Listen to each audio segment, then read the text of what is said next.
So they've officially picked a leader, a new speaker of the House, and let me show you the first couple of minutes of his speech that he gave on the floor. And there's one moment that I think immediately destroys any chance of Matt Gaetz or one of these idiots not attacking him, nonstop. And this would be this right here. This is Mike Johnson, who's a Republican from Louisiana. He's from Louisiana, capital of losing. And here he is. Thank you all. First, a few words of gratitude. I want to thank Leader Jeffries. I do look forward to working with you on behalf of the American people. I know we see things from very different points of view, but I know that in your heart you love and care about this country and you want to do what's right. And so we're going to find common ground there, all right? And that's the end of his speakership. And that's I needed to show you that because again, take it for what it's worth. But again, the total lack of a Louisiana accent I find hilarious. Meanwhile, Kennedy, who went to like Ivy League schools, talks like a sidekick in an old cowboy movie that Disney put out in the 60s. Well, golly geez, I wonder if that's true. Hold on just a minute. Meanwhile, over here, let's see if I can find the... yes, here it goes. Matt Gaetz explains how McCarthy was behind sabotaging other speaker candidates. Now, I'm assuming that Matt Gaetz voted for Johnson. And I think largely he feels tricked into doing it or something now all of a sudden. But let's take a taste of this. Terrific job. Walk us through what happened. No, it's the Irish in you and the Scotch Irish in me, maybe. So, all right, here's what happened. I'm gonna really the chapter of this that was dispositive. The crescendo begins as Tom Emmer is withdrawing from the race yesterday. I told Emmer on Sunday he was not going to get there. He was going to move like a hot knife through butter through about the first, 80% of the conference, but that there was going to be a series of votes that were never going to be there for him. He wanted to run through it, and I said, Tom, here's the deal. You can have your runway, but when you get to that last group that will not support you, you cannot drag this on for days. You cannot drag this on for weeks. You cannot play into what Kevin McCarthy was working the whole time to try to get people to believe. Oh, by the way, sorry, who was? It's important. Let's go back to here. Okay, so this was right after, if we return for a moment to our the first speech by the new temp speaker on the House floor. He just thanked Hakeem Jeffries for being a human being, which again is a no-go zone for Matt Gaetz. Watch his follow-up though, and remember what Gaetz was just telling Bannon.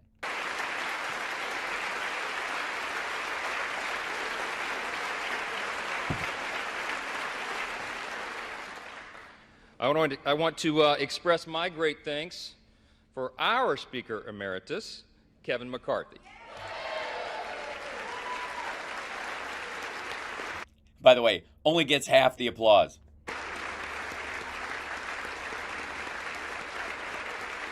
And a bunch of Republicans are sitting down, not even bothering to clap for the motherfucker. Kevin has dedicated over 2 decades of his life to selfless public service, 16 of those years in this House. And you would be hard-pressed to find anybody who loves this institution more or has contributed more to it. Okay, that's just fucking ridiculous. But understand, listen to this in the context of what Matt Gaetz was just saying to Steve Bannon. He is the reason we're in this majority today. No, he's not. He's the reason why you have a hair's breadth majority that's this fucking big, that allowed 8 people to have more control over the caucus than they fucking should.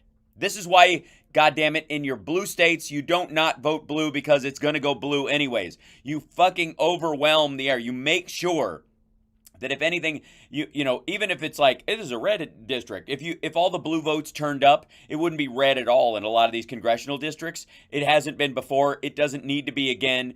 But a lot of people are like, well, it's already blah blah blah. I'll vote for president, but you know, it doesn't really matter. And even then, if I'm not excited, I need to be that whole business that TYT pushes. You vote. You fucking vote every fucking time. Because if you then you don't have these like hyper minorities that are able to control the party from within. You don't have mansions and cinemas in that situation. You understand? You don't need every fucking vote every fucking time. And it shouldn't be that way anyways. You shouldn't demand that of your party. You shouldn't need that of your party. People should, honest to God, hold on.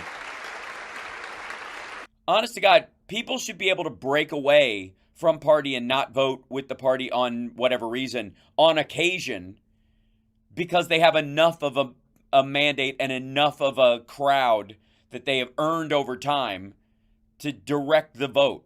They should be able to do that. You should be able to have people do like protest votes on stuff and not go, well, you've just thrown the entire fucking bill in the toilet, right? Instead of this fucking white knuckling, you know, hanging on by claws. And then especially when you get groups like the Squad or something, which could scuttle a bill.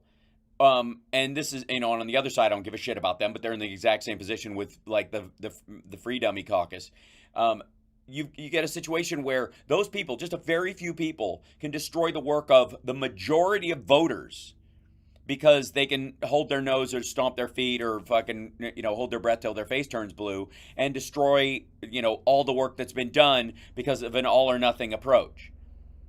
The rest of the electorate should not be subject to that, you know, any more than they should be subject to one party being intransigent for the sake of it. Now, we can't control the Republicans in terms of not being, you know, not wanting to participate in some aspects of governance. But we should be able to have a breadth of thought in our own party where we don't have to like it, but we can have, you know, true disagreement.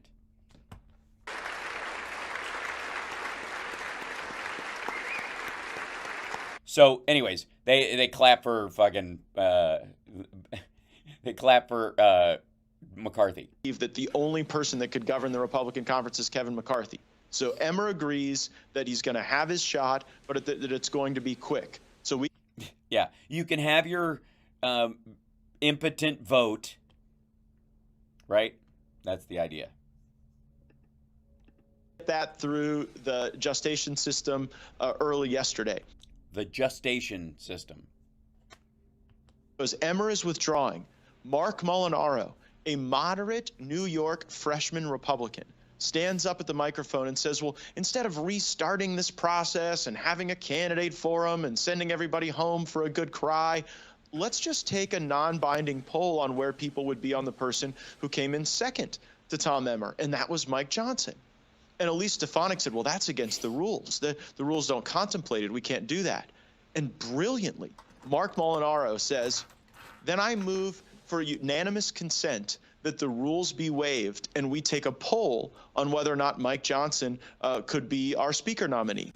Yes, tactically trying to move things forward in a way that Matt Gaetz never would have thought of. And we're supposed to be impressed by how impressed he is with this, like, freshman nobody. And guess who objects to that unanimous consent request? Kevin McCarthy. Who was that? Kevin McCarthy stands up and erupts and says, I object to doing a roll call on Mike Johnson. And Mike Johnson was exasperated. All the times Johnson had voted for McCarthy, had carried his water, maybe even voted for some bills he didn't like because he was working toward the Republican conference's stated objectives under McCarthy. And here was the thing. It showed everyone that it was actually McCarthy who was working to knife Scalise. It was actually McCarthy who was working to knife Jim Jordan. It was McCarthy working to knife everyone. And he hadn't. To knife everyone. This is the fucker who scuttled the leadership of his own party with no fucking plan to replace. What a bunch of goofballs. Yeah. Figured out a way to knife Mike Johnson. And so he was worried that there was going to be this great unifying moment, and he scuttled the No, he didn't. He just wanted it done through regular order. He didn't scuttle any of these motherfuckers. He voted for them. He spoke on the floor for almost all of them. Moment. So because of McCarthy's objection, we had to have this 3-hour delay. And yeah, this 3-hour delay because of McCarthy's objection to just stick to the rules and go through the process normally, nominate him and go through the whole thing so that people like this dickhead don't feel like they can go, we didn't even have regular order to do this guy. He was shoved down our throat, blah, blah, blah. It's just fucking stupid. Candidates announce again, have another forum. And guess what happens during that delay, Steve? Patrick McHenry runs to the House floor, opens it up out of recess, and then adjourns till noon today. Now, why did he do that? Because they were setting up a play to block Mike Johnson with write-in votes in the intra-conference process for Kevin McCarthy. They were promising people hearings on their favorite legislation, passage of bills. Jeez, what kind of an asshole would even ask that of Kevin McCarthy? I mean, you have to be a real fucking scumbag to try and force Kevin McCarthy when, to give you power you haven't earned. And give you waste of taxpayer money and time committee seats so that you can dick around within your pet investigations or pork belly product. I mean, what kind of an asshole would hold up the process? The lack of self-awareness here is stunning to the point where I don't even believe it's true. I heard people promised, oh, maybe you'll get a chairmanship. And Jesus Christ, what are you playing, reruns from January, you asshole? It was for McCarthy to return as speaker and then Jim Jordan to be the deputy speaker in some sort of like Dwight Schrute assistant to the regional manager posture. And that would have been debasing to Jordan, someone I like a great deal. And who had failed in his fucking vote and didn't have the votes to actually get the position. But McCarthy tried a power play to give him more power after he had fucking lost. God damn, these guys are stupid. Been empowering to McCarthy. So Garrett Graves and all these people are working to try to effectuate this return of McCarthy. And they're telling us they're going to be 100 votes for McCarthy on the write-in. You know how many there were? 33 on the first write-in. So they flamed on the first write-in terribly. Mike Johnson's gaining momentum. Ultimately, McCarthy gets 43 to vote for him on a secret ballot, but Mike Johnson gets a majority, and then he says, you know what I want? I want a roll call vote so that those 43 would have to announce themselves as being for a candidate who I want a shame vote. isn't even running instead of a unifying force like Mike Johnson. And when we called for the roll call, do you know how many people voted for Kevin McCarthy? 0. He went from 4. Yeah, because your entire party is made up of cowards. We get it. Yes. No. Everyone knows that your entire party is built on PR and propaganda. That none of you are doing what you ethically believe is right. You're doing what's either politically expedient or what will make you liked within a small clique-like group like you're in fucking high school. Does this dickhead think any of us are surprised that that's how it went? Or that's how it should go? It's wrong on both fronts. And once you call the roll call, that doesn't even mean that they necessarily change their votes or think Mike Johnson's better. But once you go to the roll call vote, because he's already won the interim vote, and he calls for that vote, then they just fucking go, all right, well, if he's going to be the guy, fuck it. We need one. We can't dick around like this. It's literally the pressure of putting him in position had less to do with the interworkings of the party and the fact that these fuckheads, for the second time in a year, can't pick a fucking speaker. And are just embarrassing themselves, literally creating like a deadline of absolute incompetence. And they're trying to get in just under the wire. 0. So he went from promising 100 votes to delivering 43 to 0. Everyone in the room knew at that moment that I wasn't the force for chaos. I wasn't causing disunity. You'd already done your part. Oh, God. we don't need to listen to this dickhead any more about this, but I just found that very telling in terms of the, you know, what their standard was. And there's also a, if I may, yeah. So this is him right after, this is Matt Gaetz, though, right after Mike Johnson was elected speaker. And by the way, I don't know, like the coloring on my camera is a little off or whatever, so I look a little jaundiced on my end. But and I think there's a little bit of color correction going on in my software towards the thing, but fucking Gaetz looks bagged out and blotchy. He looks coked out on screen on my end on this actual video. Lord Almighty.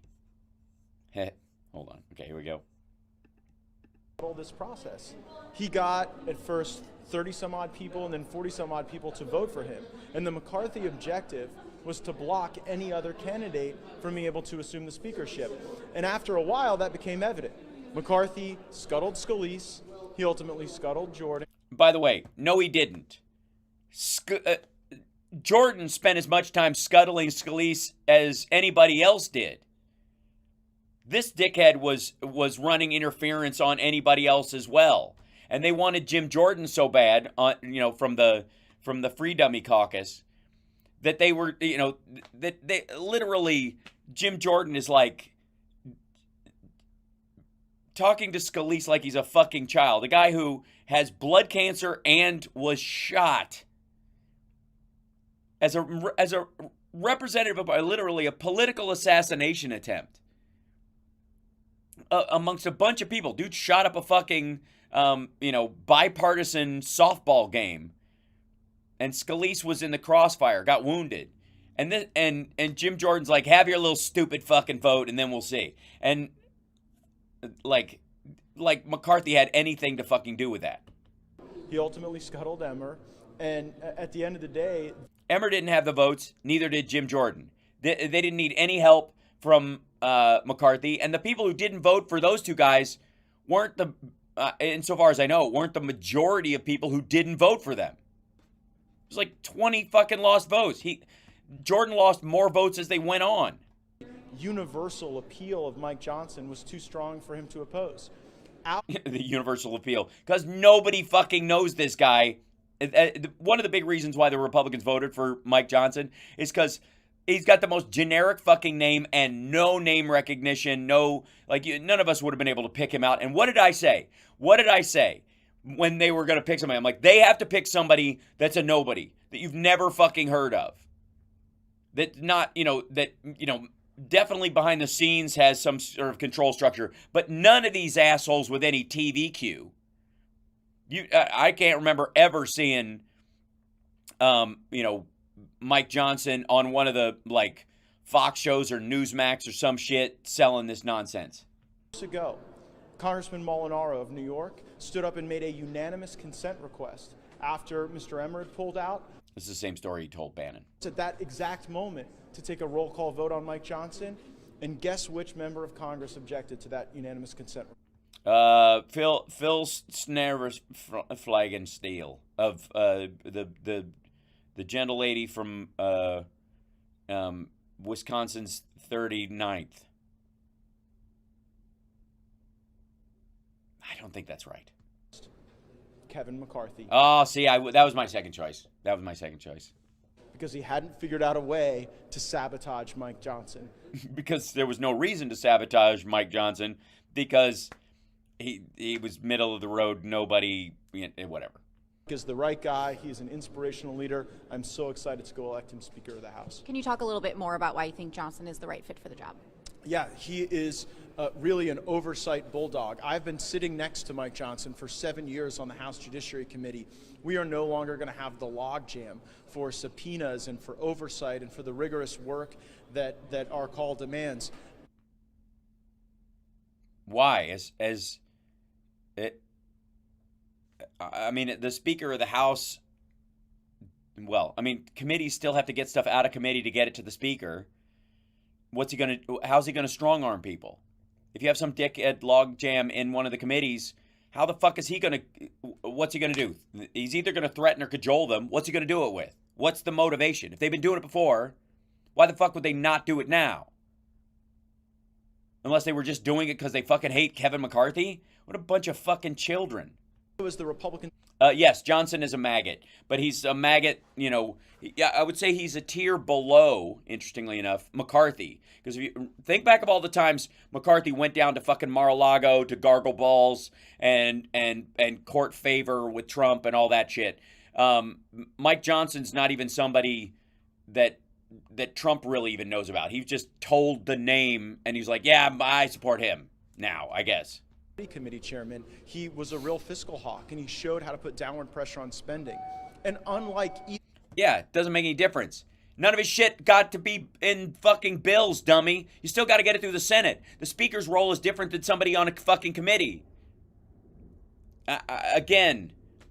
Unless he can convince people in the Senate to pass something, the cuts that he wants, which he can't, he's in the same fucking position everybody else is. other candidates who I enthusiastically supported, Mike Johnson wants to move away from governing by continuing resolution, and he wants to have spending bills that address single issues. I don't think we're going to, you heard a lot of the speaker designate. Yeah, and you do that, you send it up to the Senate. The Senate's going to send it back with the initial spending back into it, and you're going to vote it down, and it's not going to happen. And then you're stuck in the same fucking position. And then what are you going to do? We're going to bring defense to the floor, pass defense, and then we're not going to bring education spending to the floor at all and just let it die on the vine. And then you got Democrats who are going, we're not voting for defense unless we vote for education and all the domestic issues because we're not a military fucking junta state. And they're going to go, well, you don't like our troops. And just pass the fucking omnibus, you assholes. Discussion about Israel in his remarks, but you didn't hear this obsession to follow the Biden administration lashing Israel to Ukraine and forcing our good. Who gives a shit? And by the way, what do you mean not this obsession? First of all, it's not an obsession.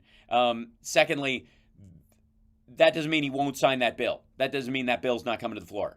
And you're not going to get it through the Senate without it. You can pass one that's just for Israel without any Ukraine funding whatsoever, and the Senate's going to add the Ukraine funding back in and send it right back down to you. And then you can just sit there with your thumb up your ass, or you can pass Israel funding. Toward Israel to carry the political anchor that is Ukraine funding at this time in the House Republican caucus. So yeah, the political anchor in the House Republican caucus. No, in the minority of the House Republican caucus. The majority of Republicans, even in the House, are supportive of Ukraine funding. Those would be some of the things initially that are giving us a lot of hope. And by the way, don't even get me started on, for all the military-industrial complex conversation that's happening in all these fucking places, understand that one of the reasons why ammunition is so fucking cheap in this country is defense spending and overproduction. Without that overproduction, bullets get way more expensive. Without those overages, and there's a split in the Republican Party about the overage of specifically like 5.56 and other like common 9mm ammunition and that kind of stuff, is the idea that they're gonna, if they send it to Ukraine, the overages go automatically to Ukraine, which is what the Biden administration is doing. Then they can't sell it in fucking, gun shows and stuff on the fucking cheap and just dump ammo onto the streets of America the way these assholes want. On the other hand, if they don't have the money for these, to ramp up production of these ammo availability, the Biden administration is going to send it anyways. They're going to use Lend-Lease or some other, like previously passed resolution to send hard goods over there with a promise to pay later because it's not coming out of the budget. It's just, it can wait. They're sitting there in boxes, a bunch of fucking ammo in boxes, and we don't directly need it right now. So we'll send that over there and they're going to pay us for it. And it's an IOU, like Lend-Lease. They have a Lend-Lease on gear and an IOU on ammo. And that'll just continue. And it'll still take away the available extra ammo, the overages. So the only way you're going to have that overage is if you ramp up fucking production. So they're over a fucking barrel about this shit. Guys. Did he? Thanks, guys. I got. Sorry, I got. Did he mention I ran dry on my blow. anything about during his candidate pitch, anything about how he's going to handle spending or the Ukraine? Yeah. What was his In his campaign for House Speaker, Mike Johnson indicated that he wanted to move the appropriations bills rather than try to govern long-term through continuing resolution. Yeah, that's what they all say. That's what Mike McCarthy said. Doesn't make any fucking difference. If you can't get it through the Senate and the president's not going to sign it, it doesn't fucking matter. If you can't gut program to program. This is what they want. This whole, we need 12 separate appropriations bills and we got to go through. They want a line item veto on these things. They want to let's say there are 12 separate bills. They like 6 of the programs. They're going to bring 6 to the floor and then scuttle the other 6. It's a line item veto attachment. This is so stupid. Play stupid. Candidates favored long-term continuing resolutions. Mike Johnson wants the very single subject bills I've been fighting for. Also, no, they didn't. Steve Scalise and Jim Jordan and Hemmer, whatever the fuck his name, Emmer, and McCarthy even himself, none of them ran on, hey, we should just keep doing continuing resolutions. That's just a fucking lie. Nobody even thinks, they don't even want to do that way. The Democrats don't even want to operate that way. They want to put forward their budget, get a fucking vote on it, and pass it. Oi, just so stupid. God damn. He's so gross.